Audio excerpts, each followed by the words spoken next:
Cumprimentar a igreja com a paz do Senhor. Boa noite, ADR. Que Deus abençoe a vida de cada um de vocês que estão conosco presencialmente, online também. Assim como estamos, curva a sua cabeça e ore comigo. Pai, nós te agradecemos, porque o Senhor já tem falado, Senhor. Nessa igreja o Senhor já tem ministrado. Teu Espírito Santo já tem operado, Senhor Jesus, nesse templo. E eu sou grato, Pai, porque de alguma forma o Senhor já tem transformado pessoas, vidas, corações aqui dentro. Te peço agora que em nome de Jesus, tudo que for falado aqui, tudo que for ministrado, seja a palavra de Deus para nossas vidas. Tudo que for falado, Pai, seja, Senhor, ação do Teu Espírito Santo para edificar a Tua igreja. Então eu te peço, tenha misericórdia da minha vida, fique conosco em nome de Jesus. Amém. Amém. Irmãos, antes de entrar na palavra, quero só trazer um recado. No próximo dia 14, coloca pra gente aí, Luan, a palestra que nós vamos ter sobre autismo, o mundo da criança autista, tá aí. Conscientizar é incluir, dia 21 de junho, às 15 horas, você não pode perder, vai ser uma palestra muito importante, está sendo realizado pelo ADR Acolhe, que é o nosso ministério aqui de acolhimento para pessoas dentro do espectro autista. Então, no dia 21 de junho, às 15 horas, não importa se você tem um filho ou não, se você é conhecido ou não, para todos nós como cristãos, como sociedade, precisamos aprender, entender e nos educar muito melhor para lidar com tudo isso. Então, nós estaremos aqui nesse dia, vocês estão vendo alguns nomes conhecidos aí de profissionais que estarão aqui num bate-papo, numa conversa e palestrando, para que nós possamos edificar a nossa igreja e assim também abençoar o nosso mundo aí fora. Afinal de contas, a igreja tem resposta para as demandas que o mundo apresenta, através da palavra de Deus, através daquilo que Deus tem nos dado. E Deus tem dado dons para essas pessoas que têm desenvolvido um trabalho sério nessa área. Então, no dia 21 de junho, às 15 horas, você não pode perder. Tenho certeza que vai ser muito bom para você e para sua família. Pode participar conosco às 15 horas, amém?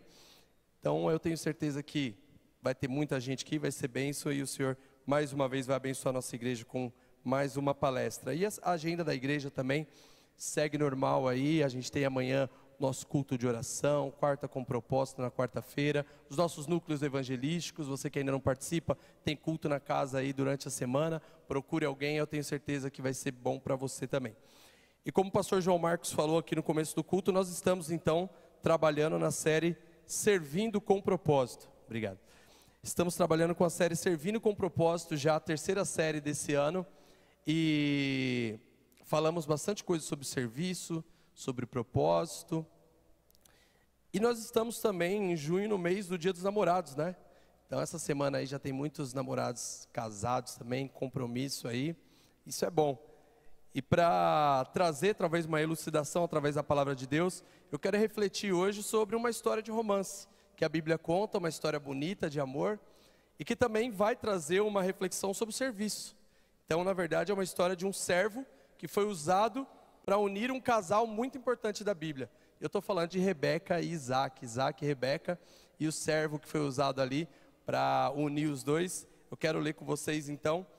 Na verdade, o texto ele está em Gênesis 24, só que o livro do Gênesis, ele vai trazer para a gente na sua uma boa parte, talvez um terço do livro de Gênesis, a história de Abraão. Para você que nunca ouviu, história de Abraão. O livro de Gênesis ele vai focar aí em bastante capítulos aí do 11 até o 25, se você for ler a Bíblia cronologicamente, do capítulo 11 até o capítulo 25, a gente vai ver a história do pai Abraão, né, do maior patriarca da Bíblia. A gente vai conhecer um pouco da história da vida dele, e aí vem logo depois Isaac, que é o filho da promessa, né? Mas para a gente entrar nesse contexto, entender um pouquinho, eu quero fixar um pouco com vocês sobre a história de Abraão. Abraão, que era um homem conhecido por andar com Deus, ser amigo de Deus. E Abraão, ele tem um relacionamento tão firme com Deus, a Bíblia vai chamar ele de amigo de Deus, e o Senhor fez uma aliança com Abraão. O Senhor fez uma aliança, fez uma promessa para Abraão. E essa promessa estava estendida a toda a sua família, a toda a sua linhagem. Então o que a gente vai ver durante o livro do Gênesis, a gente começa ali com Adão e Eva, a criação, o Senhor se relacionando com a criação, depois a gente vai ter um pouco de Noé também, a história da Arca de Noé, e logo depois a gente vai entrar aí na história de Abraão, de Sara, a gente vai ver como Deus se relacionava então com esses primeiros humanos aí, aqui na face da terra, e a gente vai ver que Abraão, ele tinha um pai chamado Terá, e a Bíblia vai dizer que ele teve 3 filhos, Terá, ele teve Abrão, Naor e Harã. Eles todos moravam em Ur dos Caldeus, uma região chamada Ur dos Caldeus. Harã foi o primeiro que morreu, a Bíblia relata que esse filho de Terá, então, irmão de Abraão, Harã, ele morre.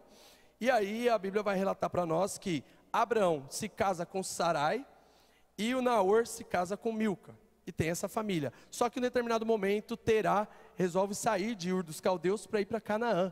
O pai de Abraão, então, talvez já impulsionado pelo que Deus está fazendo ali naquele momento, ele direciona Terá para ir a Canaã. Só que Terá não termina a viagem. O pai de Abraão, ele começa essa viagem, mas ele vai parar numa cidade chamada Harã. Não tem relacionamento aí com o nome do filho, mas curiosamente é o mesmo nome.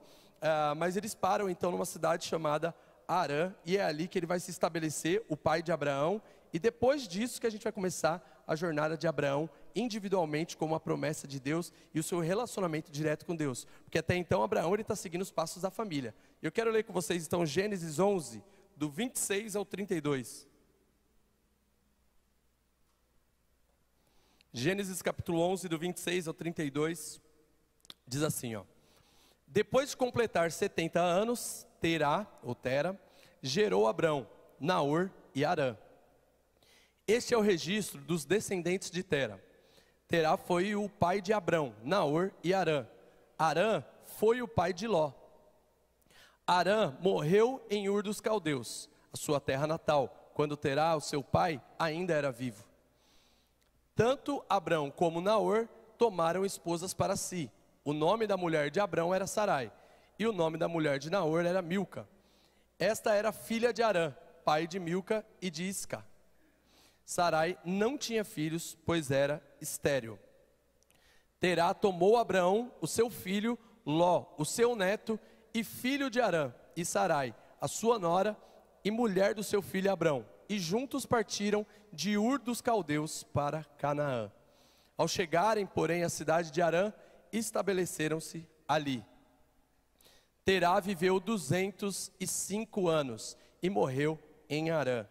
Então a gente tem esse registro aí da família de Abrão, do pai de Abrão, e até aqui a gente vê então que o texto ele foca muito na família de Abrão e como que o pai dele está guiando essa família. Só que aí a gente leu o capítulo 11, mas no capítulo 12 começa então, o texto vai focar um pouco mais no relacionamento de Abrão, agora sim Deus falando diretamente e dando a promessa diretamente a Abrão para a sua jornada. E aí a gente já conhece a história de Abrão. O que vai acontecer então é que Abrão, o Senhor dá uma palavra para ele de que ele deveria deixar os seus parentes, o seu local onde ele estava estabelecido ainda em Harã, e ir para uma terra onde o Senhor ia direcioná-lo. Abraão está a caminho de Canaã, e a gente vê durante os próximos capítulos tudo o que sucede na vida de Abrão. A gente vai ver que tem um episódio de Sodoma e Gomorra, ele testemunha ali a destruição da cidade de Sodoma e Gomorra. Abrão, ele tem o filho da promessa, lembra que Sarai não podia ter filhos, e aí a partir de então o Senhor faz um milagre na vida deles, e aí dá um filho, antes ele tem o primeiro filho, Ismael, com a sua empregada, e depois ele tem o filho então da promessa, que é o Isaac. E tudo isso a gente vai ver o movimento espiritual que o Senhor vai fazendo na vida de Abrão, até trocar o nome dele de Abraão e de Sarai para Sara.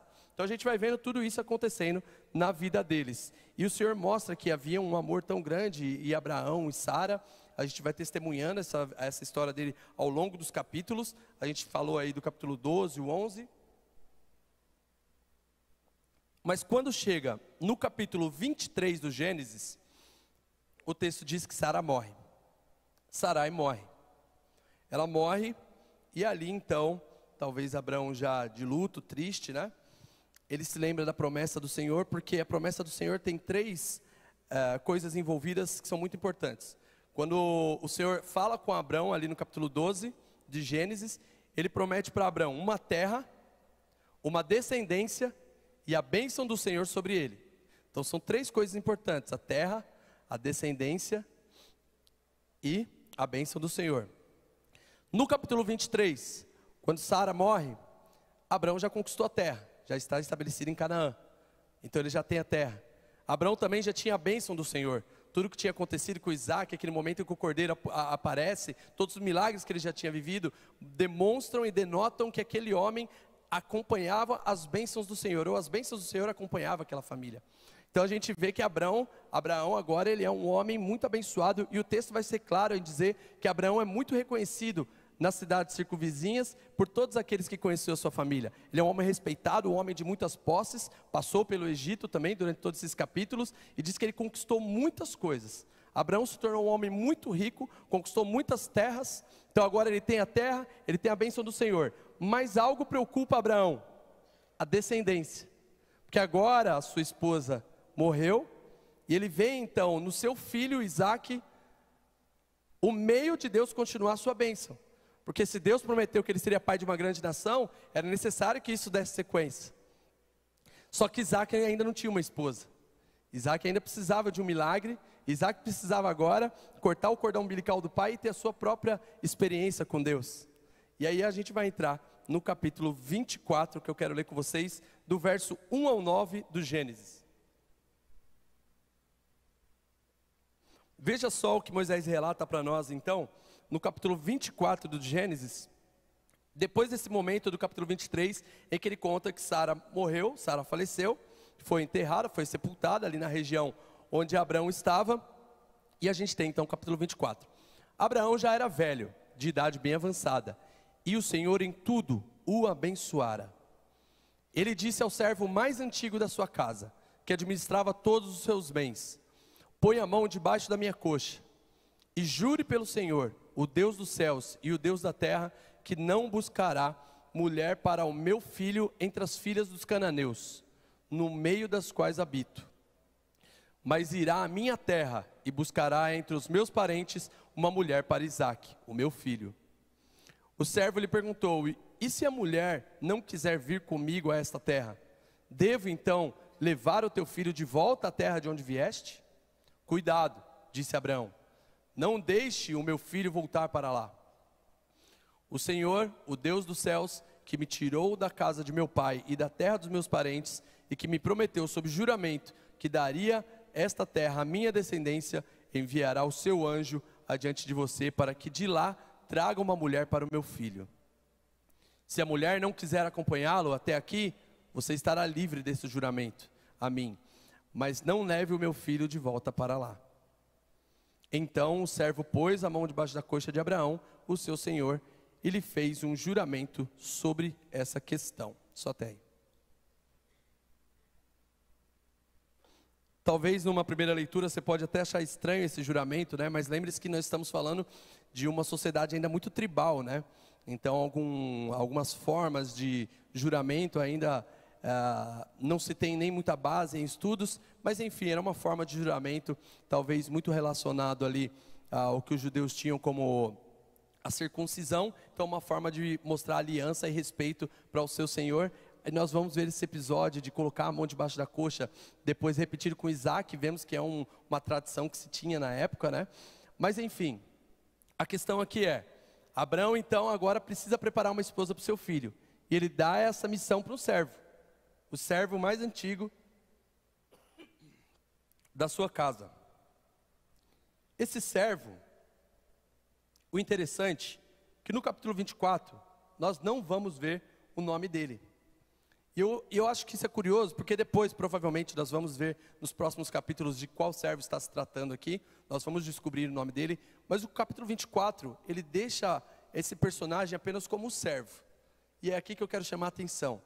O servo, aquele que não precisa ter nome, aquele que não precisa ter luzes, aquele que não precisa ser exposto.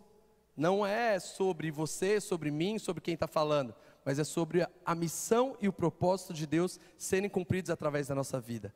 Então, independente qual é o seu nome, independente de quem é você, independente de quem era esse servo, existia uma missão, existia um propósito, e precisava ser cumprido naquele momento. Então a gente leu esse texto, a gente entendeu que foi feito um juramento, o servo jurou então para Abraão que conseguiria uma mulher para o seu filho Isaque lá da sua terra. E e talvez você se pergunte, mas por que Abraão fazia tanta questão de ser uma mulher ali da terra dele? Entre tantos fatores, a gente sabe que naquela cultura semítica ainda, essa cultura inicial ali de Abraão, do relacionamento de Abraão com o seu Deus, era extremamente necessário manter uma linhagem pura, irmãos. Então era muito comum que parentes do mesmo clã se casassem. Para quê? Para que a família e toda a cultura daquela família continuasse se perpetuando. Então a questão aqui é cultural, é biológica, ou seja, é muito melhor para Abraão ele casar com alguém que tem as mesmas tradições, que conhece o mesmo Deus, numa cultura ainda que adora a vários deuses, uma cultura em que os povos vizinhos, como os cananeus, tinham ali vários deuses, não serviam ao Deus de Israel. Então Abraão entende que é necessário manter a sua linhagem santa para que a promessa do Senhor prossiga. Então Abraão tem a preocupação, como o Senhor já tinha lhe falado, como o Senhor já tinha lhe orientado, a manter a linhagem dentro do seu clã, dentro da sua linha de sangue e dentro daqueles que mantinham a cultura e o relacionamento com Deus. Então a esposa para Isaque não poderia ser uma mulher que vinha talvez de uma família idólatra, que vinha de uma família ali cananeia, que poderia induzir ou introduzir alguma cultura diferente para aquela família. Então era necessário que o servo fosse buscar uma esposa para Isaque. E é o que a gente vai ver então. E talvez uma primeira aplicação que a gente pode tirar aqui, uma primeira lição sobre isso. Quantos de nós muitas vezes nos tropeçamos no meio do caminho por querer fazer o que é mais fácil? Porque para Abraão seria muito mais fácil, talvez, ali na região onde ele estava, e como eu disse, Abraão gozava de muito prestígio, seria muito mais fácil Abraão, um homem rico, arrumar uma esposa de um rei, de um príncipe ali qualquer da região, para poder arrumar uma filha de algum sheik para Isaque. Ele poderia arrumar qualquer mulher ali da região para o seu filho. Mas Abraão, ele conhecia o Deus, ele se relacionava com um Deus que ele conheceu e teve experiências. E muitas vezes o que a gente faz é pegar atalho. Apesar de saber o que é errado, apesar de saber que a gente nem orou para entrar nessas lutas que a gente tem no dia a dia, muitas vezes a gente deixa de observar aquilo que o Senhor já falou no nosso coração para pegar o caminho mais fácil. Abraão, ele poderia ter falado para o servo, pega qualquer mulher aí, vão pegar a mulher do homem mais rico aqui da região e dá o seu filho em casamento. Mas Abraão, ele sabia que era necessário esse rito, manter a integridade. E muitas vezes a gente, quando vai fechar um negócio, quando Deus abre uma porta de emprego, a gente não quer dobrar o joelho e fechar os olhos para orar, para pedir a direção de Deus. Porque nem toda porta que se abre é de Deus. Muitas vezes o inimigo abre porta na nossa frente e dá a impressão que é de Deus. Às vezes o dinheiro é grande, o negócio é bom e parece bom aos olhos. Mas a gente vai ver na vida de Abraão que nem tudo que é bom aos olhos é bom para o espírito e para a alma. Então, se a gente não se relaciona com Deus como deveria, se a gente não presta atenção naquilo que a gente já ouviu dos nossos pais, daquilo que a gente já ouviu dos nossos pastores, daquilo que a gente aprende na igreja, muitas vezes a gente pode se meter em enrascada por não observar um detalhe.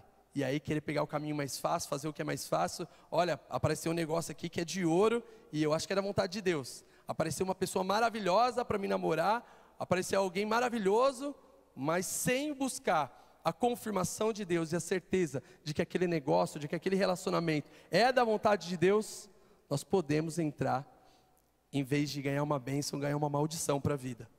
E quantas famílias, quantas pessoas, por falta talvez de observação ao que é espiritual, deixam de ser abençoadas porque tomam a decisão pelo que é mais fácil. Que nós possamos ser como Abraão, entender a vontade de Deus para a nossa vida e permanecer firme naquilo que Ele já estabeleceu na sua palavra. Enfim, seguindo o texto. Gênesis 24, agora do 10 ao 14. Depois dessa promessa então e desse acordo fechado entre Abraão e seu servo, vamos ver então como foi a conduta do servo.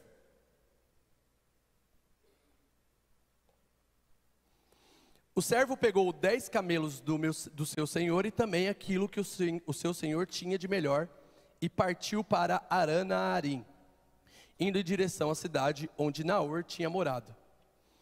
Ao cair da tarde, quando as mulheres costumam sair para buscar água, ele fez os camelos se ajoelharem junto ao poço que ficava fora da cidade. Então orou: Senhor, Deus do meu senhor Abraão, dá-me neste dia êxito e sê bondoso com o meu senhor Abraão. Como vês, estou aqui ao lado dessa fonte, e as jovens do povo dessa cidade estão vindo para tirar água. Concede que a jovem a quem eu disser, por favor, incline o seu cântaro e dê-me de beber, e ela me responder, bebe, também darei água aos teus camelos. Seja a que escolheste para o teu servo Isaque. Saberei assim que foste bondoso com o meu senhor. Antes que ele terminasse de orar, surgiu Rebeca. Acho que era até o 14, né? Até o 14, segura aí, Luan. Daqui a pouco a gente lê o 15. Então veja só, o servo partiu, tomou a orientação do seu senhor, ele está ali naquele lugar, e uma coisa que servo faz, orar. Antes que ele, na época não existia Instagram, não existia TikTok, ele não poderia ver a foto de uma mulher, mandar para Abraão, para Isaac, ó, vê o que você acha dessa. Veja só, ele está num lugar que é desconhecido até então para esse servo, e ele precisa ali arrumar alguém que seja da linhagem de Abraão.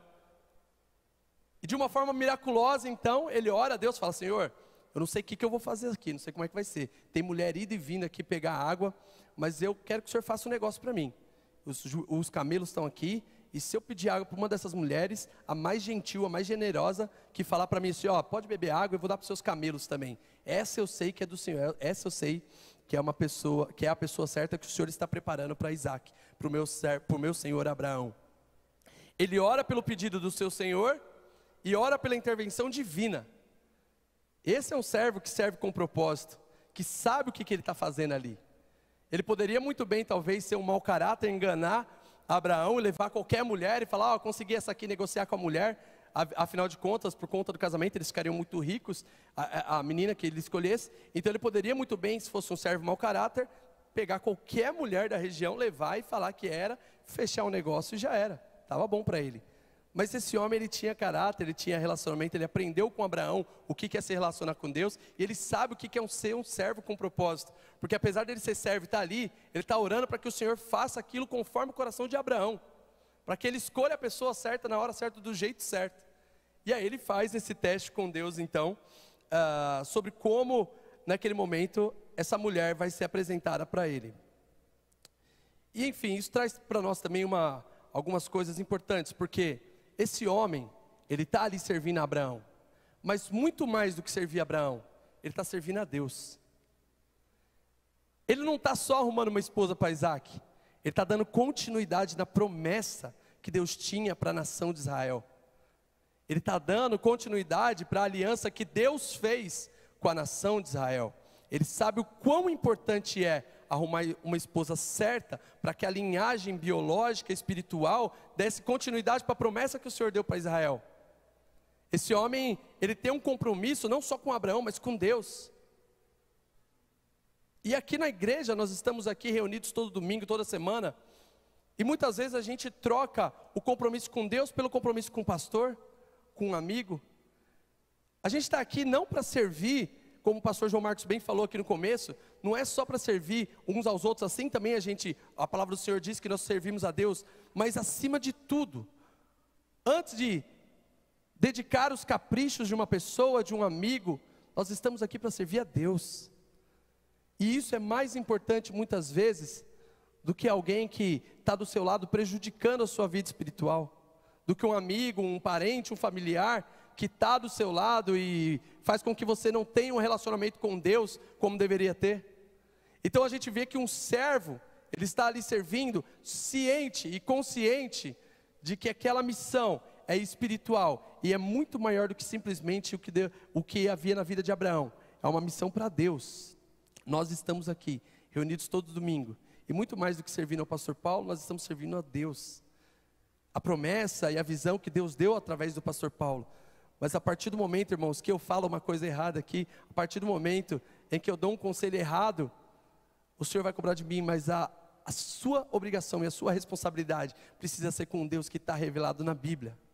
E se você não lê a sua Bíblia, se você não dobra o seu joelho em casa, você vai cair no capricho de qualquer um que sobe aqui e fala qualquer coisa. Então a gente passa a ouvir as pessoas, porque é mais fácil ouvir no YouTube, é mais fácil ouvir na igreja, do que abrir a Bíblia em casa e ler. E aí a gente cai nesse engodo, nesse engano, né? De cair em qualquer conto, qualquer coisa que falem dentro da igreja, porque está falando em nome de Deus, então eu acredito. Mas o apóstolo Paulo também nos ensinou a ser como os bereanos. A gente ouve, a gente confirma, a gente lê e a gente aplica aquilo na vida.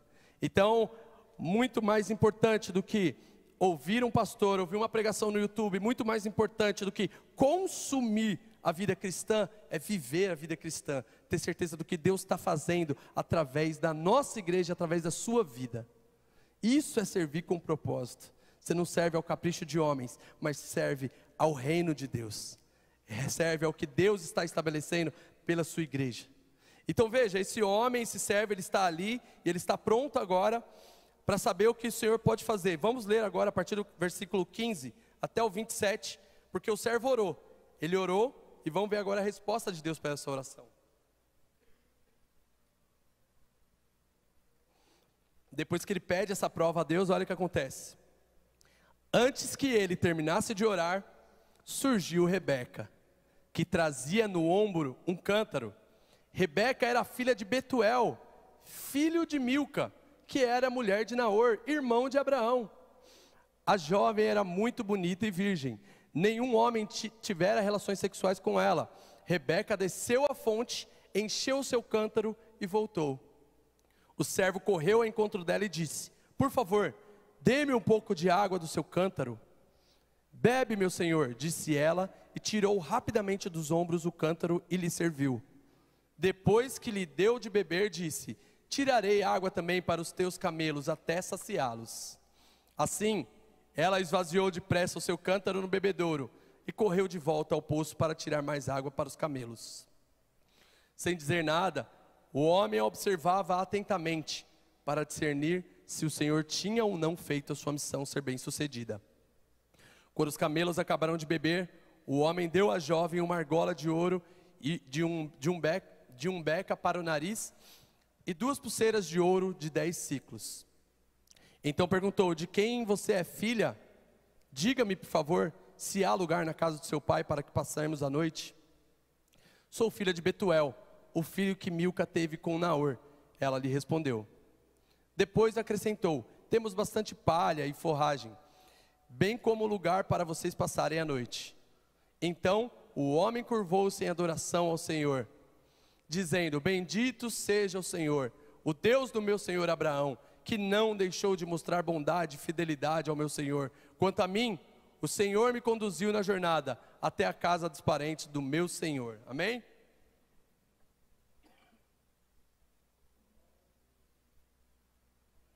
Irmãos, que história maravilhosa. O homem pede para que o Senhor dê um sinal de um jeito, e o Senhor dá exatamente daquele jeito. O cara sai lá de outro lugar, de outra terra, e ele vai encontrar exatamente com o parente de Naor. Lembra que a gente leu lá em Gênesis 11? Quais eram os filhos de Terá? Naor, Abrão e Arã. E agora a gente está vendo que depois dele sair, ir para Canaã, sem ter imagem fixa, a gente não tinha foto, não tinha nada na época, o Senhor faz Rebeca cruzar com o caminho desse servo, da forma como ele orou e pediu a Deus. Olha que milagre maravilhoso que o Senhor fez. Rebeca agora, conhecida do servo, Rebeca agora chama a atenção desse servo, e algo que eu quero compartilhar com vocês. O que esse servo presta atenção em Rebeca? Não são atributos físicos, não é se ela é bonita, não é a cor do cabelo, mas é a disposição. Olha a diferença que faz quando a gente entende o que é servir com propósito. O servo orou a Deus, falou: Deus, eu vou orar aqui, e a mulher que eu pedir água, ela vai oferecer até para os meus camelos. Irmãos, existem estudos que dizem que camelo bebe até 10 litros de água, de uma vez. Essa mulher está com cântaro, provavelmente para levar para casa dela, para os familiares. Ela é tão generosa que ela fala: ó, pode beber o senhor e os seus camelos também, até eles saciar a sede deles. Camelo é um dos animais que mais bebe água. Essa mulher demonstra uma tamanha generosidade e um servir, que o que chama a atenção do servo é exatamente a forma como ela se comporta no servir. Os atributos físicos dela não são mencionados, mas a forma como ela serve, a forma de como a personalidade dela é apresentada aqui, é o que chama a atenção de Deus para a promessa que precisava ser cumprida em Isaac e Abraão. Então a gente vê uma promessa sendo realizada em uma mulher que demonstra a todo momento generosidade, uma mulher que demonstra serviço, alguém que está pronta para servir, alguém que não espera alguém pedir alguma coisa, mas já mostra o que ela pode fazer. Se alguém te pede 1, dá 2, se alguém te pede 5, dá 10. A gente vê nessa mulher então um coração de serva. A gente vê que Deus estava preparando toda a linhagem para alguém que servia com propósito. E o Senhor tinha um propósito em tudo isso.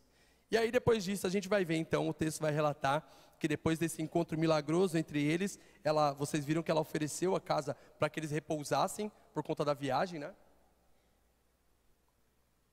E o servo então, que não traz a glória para si, o tempo inteiro o servo orando e agradecendo a Deus que atendeu o pedido de Abraão. O servo que não tem um nome mencionado e que em nenhum momento fala: nossa, eu sou bom demais, mas eu consegui. Mas o tempo inteiro está rendendo glória a Deus, rendendo glória a Abraão, o seu Senhor. O tempo inteiro esse servo consciente de qual é o papel dele ali, qual é o propósito, qual é a missão. Esse servo agora então vai conhecer a família de Rebeca. E chegando na casa de Rebeca, ele precisava conhecer Rebeca e levar alguns presentes. Afinal, o casamento na época era feito dessa forma. Abraão tinha muitas posses, era muito rico, e deu alguns presentes para que ele desse para essa família dessa noiva que fosse encontrada. Afinal de contas, a família precisava ter uma segurança, uma certeza de que ela seria bem mantida, bem sustentada. Então o texto vai dizer também que ele vai lá e se encontra então com Labão e Betuel. Betuel é o pai e Labão é o irmão. E aí Labão também no meio dessa história tem uma figura bem interessante aí, um papel bem interessante. Depois vocês podem ler em casa. Mas eu quero ler com vocês agora, pulando para o versículo 49. 24, 49 ao 51.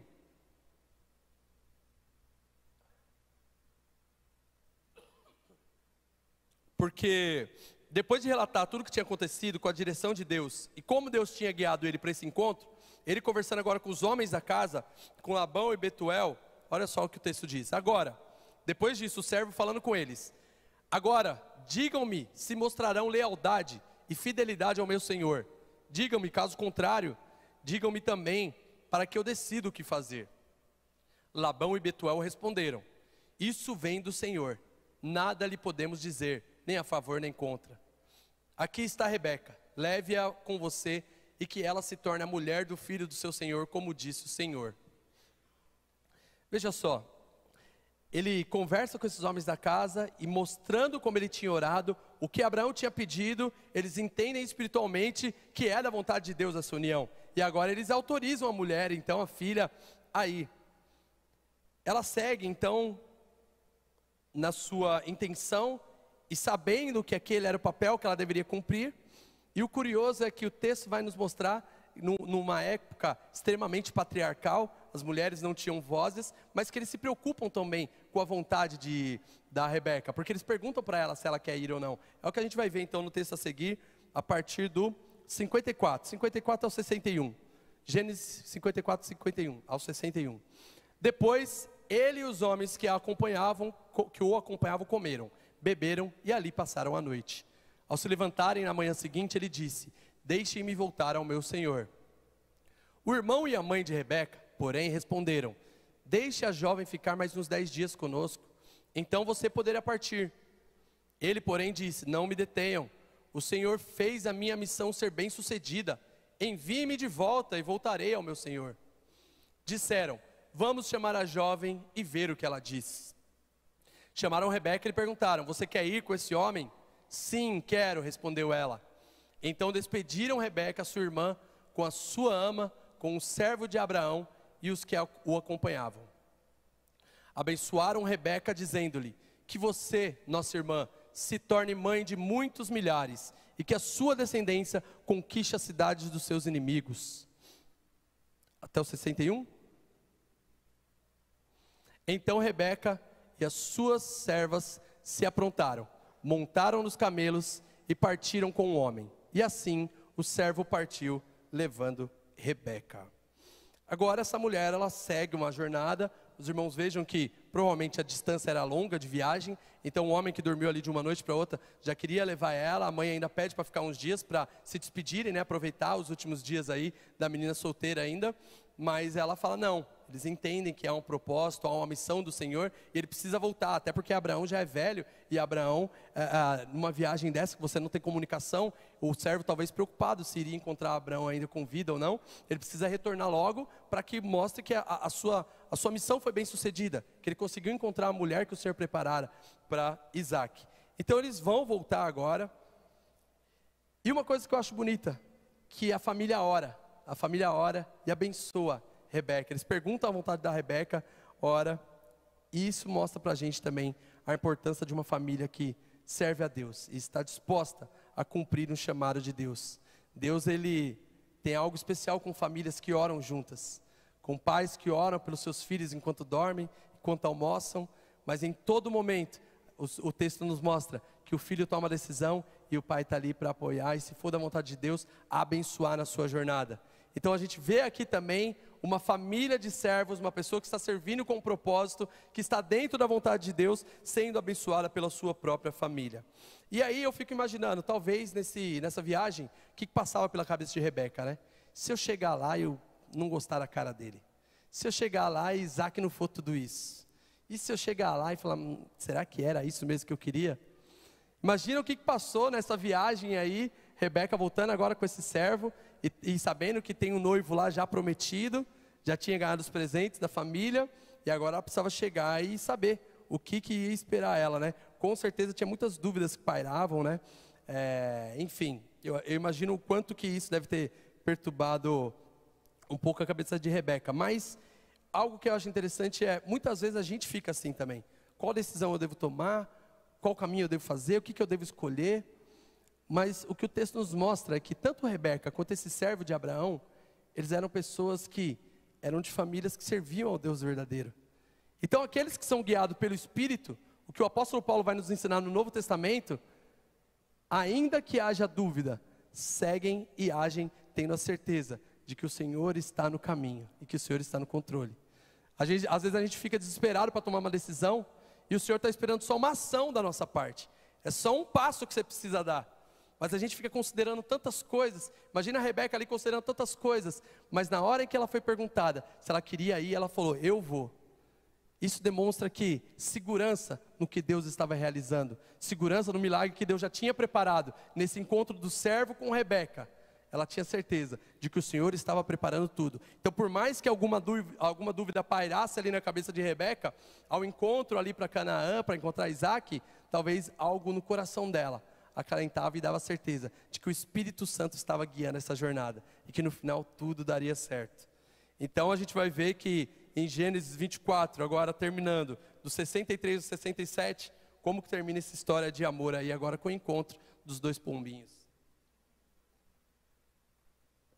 Certa tarde, Isaac saiu para meditar no campo. Ao erguer os olhos, viu que se aproximavam camelos. Rebeca também ergueu os olhos e viu Isaac. Ela logo desceu do camelo e perguntou ao servo, quem é aquele que vem pelo campo ao nosso encontro? É o meu senhor, respondeu o servo. Então ela se cobriu com um véu. Depois o servo contou a Isaac tudo o que havia feito. Isaac levou Rebeca para a tenda de Sara, a sua mãe, tornou-a sua mulher e a amou. Assim, Isaac foi consolado após a morte da sua mãe. Olha só, que final feliz, né? Então, o texto diz que eles se amaram. Ou seja, tanto Isaac quanto a Rebeca, foi mútuo esse relacionamento. Os dois ficaram felizes. E a gente vê, então, que a história, até aí, deu tudo certo. O servo encontrou, cumpriu a sua missão, o Senhor abençoou, e agora Isaac se encontrou com Rebeca e foram felizes para sempre. Será? A gente vai ver um pouco mais para frente que não é bem assim, né? Porque Isaac e Rebeca também, eles vão passar por muito perrengues. E eu gosto na Bíblia que a Bíblia não esconde isso. A Bíblia não esconde os momentos difíceis. A Bíblia poderia ser como um conto de fada e falar, Isaac e Rebeca se amaram para sempre. Mas não, tem os próximos capítulos. Nos próximos capítulos da Bíblia a gente vai ver que muita coisa vai acontecer entre Isaac e Rebeca. Mas uma coisa é mais importante, foi o Senhor que os uniu. A gente vê a história desse servo que une esses dois, então de uma forma espiritual, o Senhor uniu esse casamento, uniu essa união. E o que a gente vai ver nos momentos tensos da vida deles, é que Rebeca, assim como Sara, não podia ter filho. Imagina Abraão, depois de tudo que tinha passado com uma mulher que não podia ter filho, agora arruma uma mulher para o filho dele que também não podia ter filho. Mas o texto vai dizer que Isaac ora, e ela engravida, ela pode ter filho, ela deixa de ser estéril. A gente vai ver também que eles tiveram problema com os filhos. Quem lembra da história de Jacó? Rebeca protegia Jacó. Rebeca, então, ela é aquela que quase fez o filho roubar a bênção do mais velho. Causa ali uma crise de família. O tempo inteiro ali eles estão, Isaac e Rebeca, então juntos, unidos. Mas existe também esses momentos de crise. Então não é um felizes para sempre, no sentido de que tudo prosperou da forma como eles quiseram e eles foram felizes, não tiveram um dia de briga, não tiveram um dia de desafeto. Mas, ainda assim, a Bíblia mostra que eles permaneceram juntos, eles enfrentaram tudo juntos. Em Gênesis 49, lá na frente, no capítulo 49, a gente vai ver que Isaac e Rebeca, quando morreram, foram sepultados na mesma caverna que Abraão e Sara. Foram sepultados ao lado de Abraão e Sara, Isaac e Rebeca. Até o final, eles permaneceram juntos. E o que faz da história deles um final feliz, não é a ausência de conflitos, mas é o propósito de Deus sendo cumprido através deles. O que faz da minha vida, da sua vida, do meu casamento, do seu casamento, felicidade, não é a ausência de problemas, mas é a certeza de que Deus continua no controle de todas as coisas. É o propósito de Deus que precisa ser cumprido, independente se eu estou bem ou não. É o propósito de Deus que precisa ser cumprido na minha vida, independente de como eu estou no meu estado de saúde, no meu estado emocional. Mas se há um propósito de Deus no seu casamento, na sua família, pode ter certeza que vai se cumprir em nome de Jesus, porque é aquilo que Deus uniu, o homem não separa. Talvez o Senhor está restaurando casamentos aqui essa noite, talvez o Senhor está restaurando famílias aqui essa noite, mas tenha certeza, aqueles que servem com um propósito, são alcançados pelos propósitos do céu. Agora, o que isso tudo tem a ver comigo e com você? A gente está aqui em 2025, a gente já não tem os mesmos costumes e a tradição de Abraão e de Isaac, mas ao passar pela Bíblia, passar pelo Novo Testamento, eu acho que essa história tem muito mais a ver com a gente do que a gente imagina. Afinal de contas, o que eu vejo nessa história é um simbolismo da história da redenção, do plano da redenção de Deus. Deus, que é o nosso Pai, também deixou um servo para nos preparar. Deus que está no céu com o seu Filho, e o Apocalipse vai dizer que Jesus é o noivo, esperando pela noiva. E Deus nos deixa então o Espírito Santo, para que Ele vá nos preparando, e vendo quem está disposto a servir, para se encontrar com o noivo. Nós vemos então que a vida de Abraão, de Isaac, é um simbolismo do plano da redenção, daquilo que o Senhor faria comigo e com você, ainda que não sejamos da origem de Abraão, judeus, mas agora unidos por fé em Jesus Cristo, e enxertados em Jesus Cristo, por meio da fé daqueles que acreditam, e daqueles que estão dispostos, nós alcançamos a promessa que estava sobre Abraão, de que nós teremos uma terra, uma descendência e a bênção do Senhor para sempre nas nossas vidas. A bênção então sobre Abraão, ela vai passar para nós agora no Novo Testamento, e a gente vai ver que o Espírito Santo, como um servo agora, que é o próprio Deus agindo em nós aqui na terra, ele vai nos preparando, nos purificando, assim como esse servo conseguiu uma mulher ali pura, que precisava ser imaculada. Ele agora, o Espírito Santo está agindo na igreja, e ainda que nós estejamos como mortos, Ele vai colocando em nós uma nova roupa, uma nova vida, apesar daquilo que fizemos e falhamos, mas nós vemos que na igreja, em nós, em nossa vida, vai se cumprindo a preparação da noiva. É o que diz, por exemplo, 2 Coríntios 11, e versículo 2, quando o apóstolo Paulo mostra que o Espírito Santo está agindo basicamente dessa forma. 2 Coríntios 11, verso 2. Pois a dedicação que tenho por vocês provém de Deus. Eu os prometi a um único marido, Cristo, querendo apresentá-los a Ele como uma virgem pura.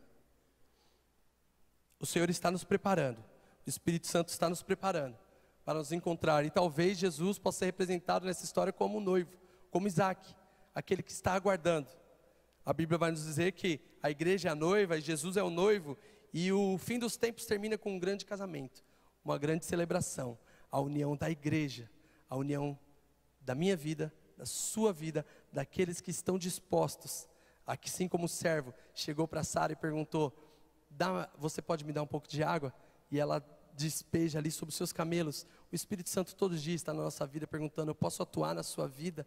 E aqueles que estão dispostos são cheios, e essa bênção é derramada não só sobre a sua vida, mas sobre os seus filhos, sobre tudo aquilo que você tem. E o Espírito Santo vai nos enchendo, nos preparando e nos deixando como uma noiva imaculada. Se você puder, se coloque em pé.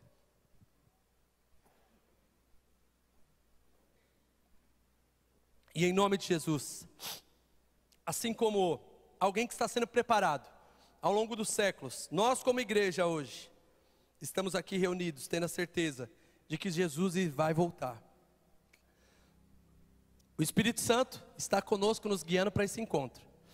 Mas o noivo, ele não está parado, esperando, ele está voltando.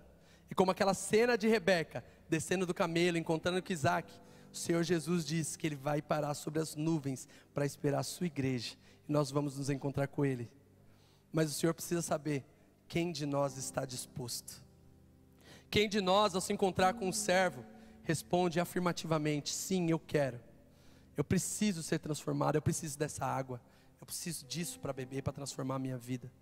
Porque às vezes a gente passa desavisado pelo servo. O servo, nessa história, está ali como um representante do pai, como um representante de Abraão, alguém que estava com a bênção de Deus. O servo, talvez várias mulheres passaram por ele, mas apenas Rebeca, com a sua disposição, teve a certeza de que era escolhida.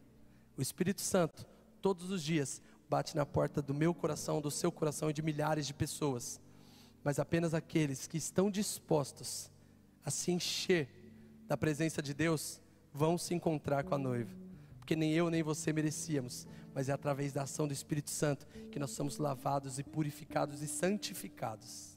Não importa quem você é, o que você fez, não importa o que você falou, ou quem você entristeceu, mas se você está disposto, o Espírito Santo te purifica de todo o pecado. Em Apocalipse 21, do 2 ao 5, nós vemos como essa história termina agora, não de Isaac e Rebeca, mas da igreja com Cristo. Apocalipse 21, do 2 ao 5. Vi a cidade santa, a nova Jerusalém que descia dos céus, da parte de Deus, preparada como uma noiva adornada para o seu esposo. Ouvi uma alta voz que vinha do trono e dizia, eis que o tabernáculo de Deus está com os homens, com os quais ele viverá. Eles serão os seus povos, o próprio Deus estará com eles, e será o Deus deles. Ele enxugará dos seus olhos toda lágrima, não haverá morte, nem aflição, nem choro, nem dor, pois as coisas antigas já se passaram. Aquele que estava sentado no trono disse, vejam, eu farei nova todas as coisas, e acrescentou, escreva isso, pois essas palavras são verdadeiras e dignas de confiança. O Espírito e a igreja caminham junto por encontro com Cristo. E hoje, nesse memorial da Santa Ceia, nós estamos aqui reunidos, e o que a gente vai fazer aqui hoje nada mais é do que lembrar desse compromisso, desse selo que nós tivemos com Deus. O apóstolo Paulo, ele escreve lá em 1 Coríntios capítulo 11 que façam isso em memória de mim, até que ele venha. O apóstolo Paulo está nos dizendo, lembre do noivo, porque ele vem. Ele não esqueceu de vocês. Ele vai nos levar para um lugar onde não tem choro, não tem morte, não tem sofrimento, não tem depressão, não tem crise de ansiedade, mas para um lugar onde você vai viver a eternidade do lado do noivo, tendo a certeza de que esse é o melhor final feliz que nós poderíamos ter. O Senhor tem bênçãos para nós aqui na terra, é verdade, mas não há nada que se compare ao que Ele tem para nós no céu. Não há nada que se compare ao que Ele tem para nós na Nova Canaã, na Nova Jerusalém. Quando nos encontrarmos com o noivo, estaremos preparados. E através da ceia hoje, disso que estamos fazendo aqui, ao participarmos da ceia, a gente reafirma a nossa identidade como noiva. A gente reafirma esse pacto que tivemos com Ele, tendo certeza de que nós estamos sendo transformados. Ainda que nós não merecemos, todos os dias o Espírito Santo está trabalhando numa santificação progressiva, para que você esteja preparado para se encontrar com o noivo, com uma veste pura. A ceia, ela nada é mais do que a expressão da comunhão. É o momento em que juntos aqui a gente aprende o que é servir com propósito. Jesus Cristo, quando ceiou, lavou os pés dos discípulos. Jesus Cristo mostrou que quem quiser ser o maior deveria ser o menor. Jesus Cristo, no momento de ceia, mostrou que Ele estava ali para servir. E nós estamos aqui na igreja, domingo após domingo, para dizer: nós estamos aqui para te servir, para abençoar a sua família. Nós estamos aqui para fortalecer uns aos outros, porque tem dias que eu não estou bem, que você não está bem, mas é por isso que nós precisamos aqui reafirmar esse compromisso, essa aliança através da ceia, de que nós fazemos parte do corpo da noiva, de que nós somos a noiva e que vamos nos encontrar com Jesus. Mas é só através da transformação e da regeneração que o Espírito Santo causa em nós. Então hoje o Espírito Santo talvez esteja dizendo para muitos de nós aqui: você tem água para me dar? E a única coisa que Ele quer é que você derrame o seu coração. Espírito Santo, não é só para a minha vida, mas é para toda a minha família, é para tudo. Eu tenho tanta coisa. Derrama toda a água que o Senhor puder na minha vida. Hoje esse servo está aqui. Nós somos chamados à santidade, à pureza, ao serviço, enquanto a gente aguarda o encontro com o noivo. E ao entender isso, talvez algumas perguntas ressoam no nosso coração. Olhando o exemplo do servo de Abraão, eu tenho servido com propósito, com fidelidade ao que Deus me entregou? O servo de Abraão tinha uma missão, tinha um propósito. Ele serviu com excelência. Como você está servindo com aquilo que Deus colocou nas suas mãos? Com a família que Deus te deu, com o emprego que Deus te deu, com os filhos que Deus te deu? Como você está servindo? Com propósito ou sem propósito? Será que o nosso coração tem sido como o de Rebeca?